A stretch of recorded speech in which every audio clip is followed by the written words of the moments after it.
The novel has been published in more than 35 languages.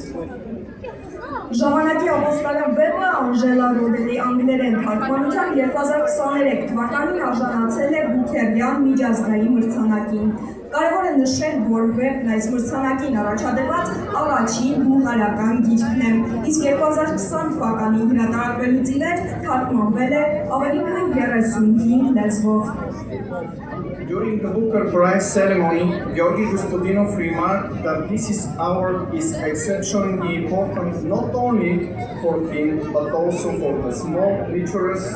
of the nation with small languages, because it's precisely such international awards that change the status quo. As the writer emphasized in his speech, every language has the ability to tell the story of the world and the story of the individual. That is why not only Bulgarian authors, but also contemporary Romanian writers must get the confidence to seek the path to international recognition. Բուքերյան մրցանակի հանձնման արարողության ժամանակ Գեորգի Գոսպոդինովը նշել է, որ այս մրցանակն առանձնահատուկ կարևոր է ոչ միայն իր, այլև փոքր լեզուներ ունեցող ժողովուրդների փոքր գրական միջավայրի համար, քանի որ հենց նման միջազգային մրցանակներն են փոխում ստատուս քվոն։ Ինչպես իր ելույթում ընդգծել է Գոսպոդինովը, յուրաքանչյուր լեզու ունակ է պատմել աշխարհի եւ անհատի պատմությունը։ Այդ պատճառով ոչ միայն բուլղարացի հեղինակները, այլև ժամանակակից հայ հեղինակները պետք է վստահ լինեն, որ կարող են հասնել միջազգային ճանաչման եւ ձգտել դրան։ It is no coincidence that American writer Dave Eggers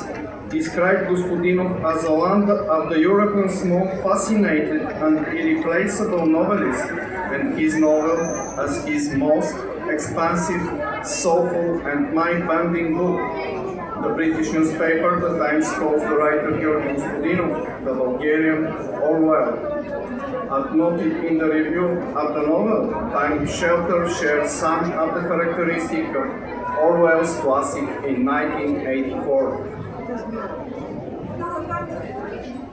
Պատահական չէ, որ ամերիկացի գրող Դեյվ Էգերսը Գոսպոդինովին բնորոշում է որպես Եվրոպայի ամենահետաքրքիր ու անփոխարինելի գրողներից մեկը, իսկ այս վեպը հեղինակի ամենաընդգրկուն, հուզիչ ու տպավորիչ գիրքը։ Բրիտանական The Times ամսագիրը Գեորգի Գոսպոդինովին անվանում է բուլղարական Օրուել։ Ինչպես նշում է վեպի գրախոսականում, ժամանակի ապաստարանը Օրուելի դասական դարձած 1984 վեպի որոշակի գծեր ունի մեջ։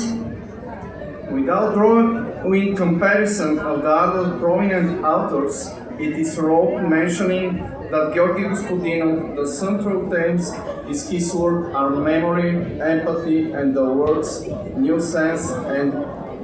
uneasiness. You will see for yourself that novel Time Shelter is inspiring yet at the same time unsettling. It explores nostalgia as a weapon and delves deeply into dangerous and dwelling on the past.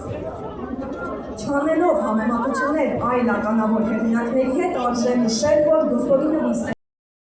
ու առհասարակ արդեն երկրորդ թե երրորդ տարին ա գնում։ 5-րդն է։ Սա 5-րդ ամառային փառատոնն է։ Եվ մենք այս ընթացքում բոլոր կամավորներին, ցանկացողներին սովորեցրել ենք եւ սովորեցնում ենք ինչպես փրկել կյանք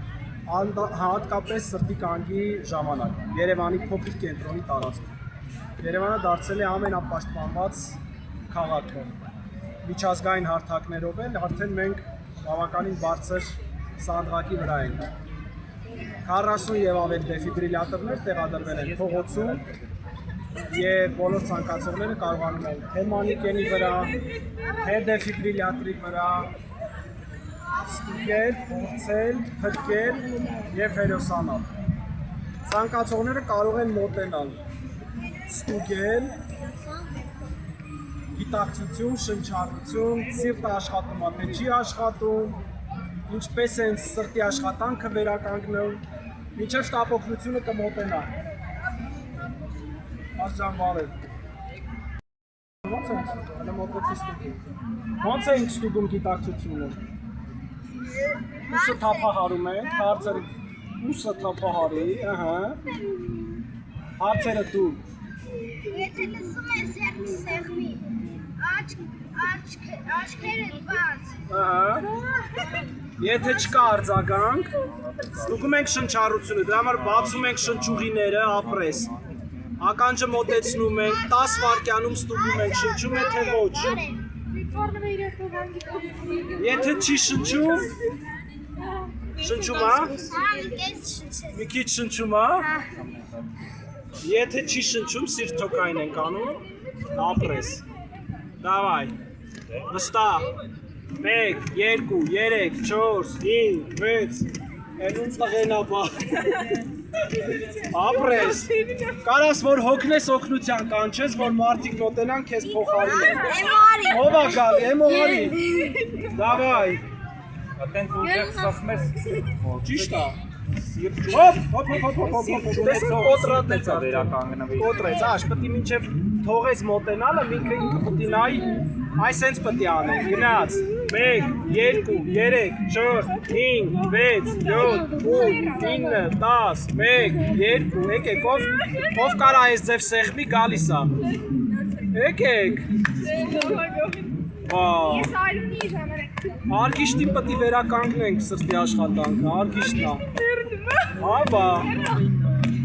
հետո բացում ենք դեֆիբրիլյատորը, շտուխով, շարունակի, ապրես, բայ, շարունակի, հոգնեցի, մի րոպե, շարունակի, ապրես, մի րոպե թող,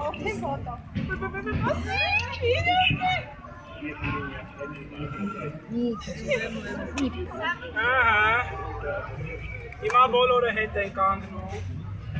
անալիզ անում, հասկանանք շոկ հաղորդելու ենք, թե չենք հաղորդելու, եթե այս լույսը չվառեց, նշանակում է շոկ հաղորդելու կարիք չկա, շարունակենք սիրտոքայինը, մասա ուղղակի սենց անեմ, որ անընդհատ չխոսա, եթե շոկ չի տալի, կատարում ենք սիրտոքային վերակենդանացում, 1, 2, 3, 4, 5, 6, 7, 9, 10, 1, 2, 3, 4, 5, 6, 7, 8, 9, 20, 1, 2, 3, 4, 5, 6, 8, 9, 30, չեմ զզվում տուժածից, երան ճանաչում եմ, ներքչում եմ անում, երկու անգամ, 1, 2, բայց խնդրում եմ ցանկացողները մոտենան ինձ փոխարինեն, շատ երկար չեմ կարողանալու շարունակել, 1, 2, 3, 4, 5, 6, 7, օգնություն! Ասում է Եվրոպայում չեն մոտենում, Հայաստանում շատ են մոտենում, հիմա տեսնենք ով է մոտենում։ Դու արդեն կարաս փոխարինես։ Սենց նույն ձև։ Դավայ դիմացս արի։ Կամ այս կողմից արի։ Այս կողմից, գլխի մոտից արի։ Դավայ արի, ծնկի արի, որ իմ փոխարին սեղմումներ անես, արի այստեղ։ Գնաց։ 3, 4, 5, 6, 7։ Եթե սարքը նորից ստոպ տա, որ անալիզ անի, պետք է դադարեցնենք, ստոպ։ Հետ կանգնի, անալիզ անելու։ Ահա, եթե շոկ հաղորդելու կարիք առաջացավ, երրորդ լույսը վառող կնոպկին սեղմել է։ Ենթադրենք շոկ պիտի տա, բայց սրանք պիտի վրեն ըտնեն։ Ահա, սեղմեցինք, շոկ հաղորդելուց հետո եթե սրտի աշխատանքը չի վերականգնվում, նորից շարունակում ենք։ Մի րոպե կենտրոն։ Եթե դեֆիբրիլյատոր չկա, առանց դեֆիբրիլյատրի սիրտոքային են դանում, սեղմումներ, ներքչումներ։ Դու ուզում ես փորձես։ Շոկ հաղորդելու ժամանակ իրանք Չեն ձեռքեր կպնում, չեն չէ։ Սա անեմ, որ անընդհատ չլինի, արի ծնկի արի։ Դուք չնայած մի քիչ փոքր եք, ձեր ուժը քիչ է։ Բայց մեկը Եզակի գրքերից է, որ այդպիսի միջազգային հնչեղություն ունի և շատ հետաքրքիր տվյալներ կան, եթե թույլ տաք երկու բան ասեմ։ Ուրեմն ինքը շատ արագ է գրել այս ինքը երկու հոգով են գրել, հա։ Օգուստ Մանե եւ ինքը վեճը եղել շատ մեծ, որ ով է հեղինակը, Դատաստան է եղել։ Նույնիսկ այսօր Պեր Լաշեզու ուրեմն Օգուստին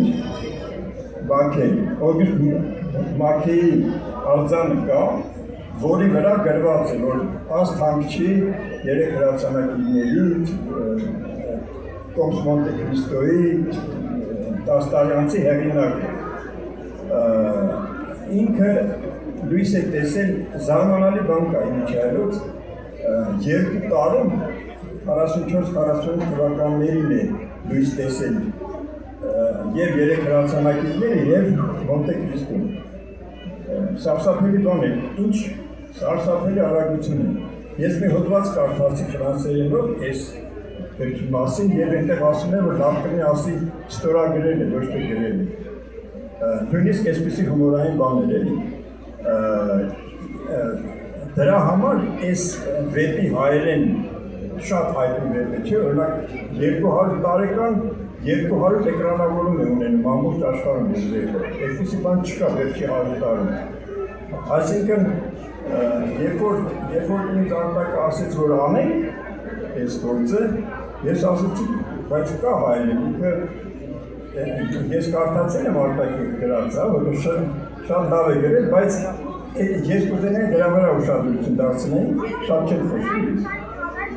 Ես կուզենայի դրա վրա ուշադրություն դարձնենք, որովհետև գիտեք, սա այն գործը չի, որ սա օրինակ Մարսել Պրուստ չէ,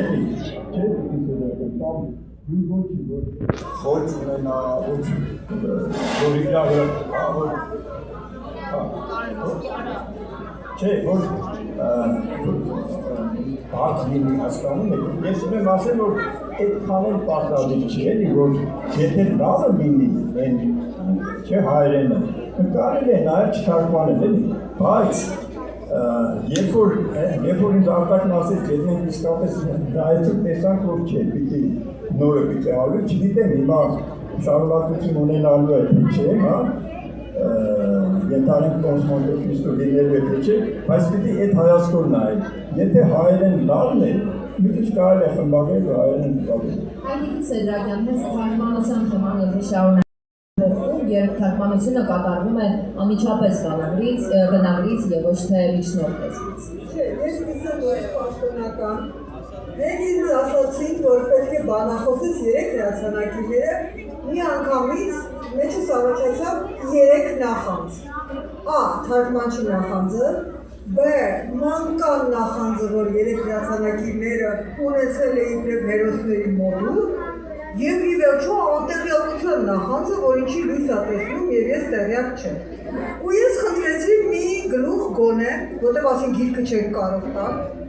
և այդ մի գլուխը ինձ համար հայտնություն էր, ես ուզում եմ թարգմանչին, իբրև թարգմանիչ, մենք ասում են, որ մենք նախանձենք, բայց և որ մենք տեսնում ենք իսկական արժեքը, շնորհակալ եմ հարգանքներիս հավաստիքը,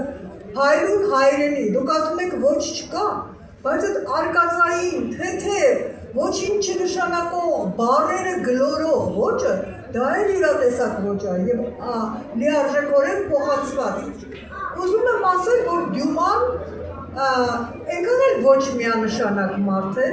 նա ուներ գրական ստրուկների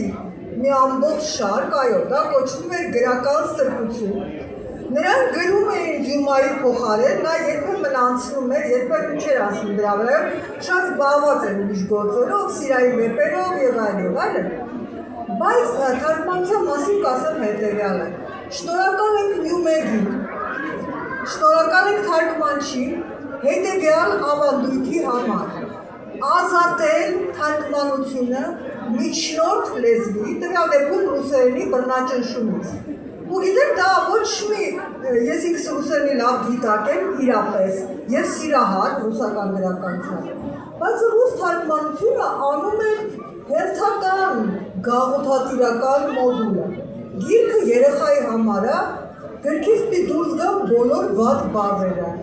էրոտիկ տեսարանները, չգիտեմ, քաղաքական այն աղերսները, դուք ասում եք Հայաստանցի։ Հայաստանցի դուրս է եկել ռուսական թարգմանության կողմից, որ հայերը հանկարծ իրենց շատ չի երևակայել։ Դա հատուկ քաղաքականություն է, դա հատուկ միտումներ է։ Եվ հիմա թարգմանությունը ազատ, մուտքագործում հասնում է իր ընթերցողին, եւ մենք պետք է այդ ոչխնենք։ Ես հուսով եմ,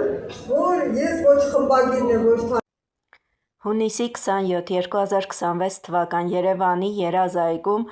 տեղի ունեցավ Summerfest միջոցառումը, որի շրջանակներում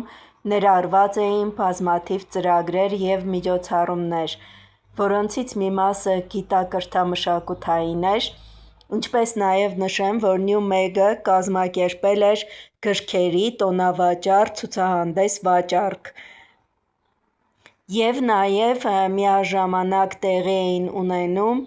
նոր հրատարակությունների մասին տեղեկություններ, նաև գրքերի մասին որոշակի տեղեկություններ։ Սակայն միջոցառումը իր բնույթով նաև սպորտային էր, ներառված էին բազմաթիվ սպորտային խաղեր, թենիս, բասկետբոլ, ֆուտբոլ և այլ տեսակներ, որոնց երեխաները լավագույնս տիրապետում էին։ Հավաքված էին բազմաթիվ պատանիներ, սպորտասեր դեռահասներ, նաև ինչու չէ պարզ դարձավ, որ այսպիսի փառատոները միտված են հավաքագրելու, իմի բերելու և նաև ի ցույց դնելու մարդկանց որոշակի հոբիները, նախասիրությունները։ Միջոցառումը բազմաբնույթ և բազմաշերտ էր, սակայն հավաքված էին սպորտային նախասիրություն ունեցող բազմաթիվ երեխաներ, պատանիներ, դեռահասներ։ Եվ ինչ է պետք երեխային՝ մի հատ գնդակ, ազատություն, ազատ լայնարձակ դաշտ, և երեխան իրեն զգում է ուրախ ու երջանիկ, վայելում է իր մանկության ամեն մի ակնթարթը։ Սակայն միջոցառման ժամանակ կար նաև մեխը, գլխավոր անակնկալը, երեկոյան ուշ ժամի գալու էր նաև բոլորի սիրելի, հայ ֆուտբոլասերների սիրելի Հենրիխ Մխիթարյանը, և բոլոր պատանիները անչափ ոգևորությամբ և անասելի անհամբերությամբ սպասում էին իրենց հերոսին դիմավորելու։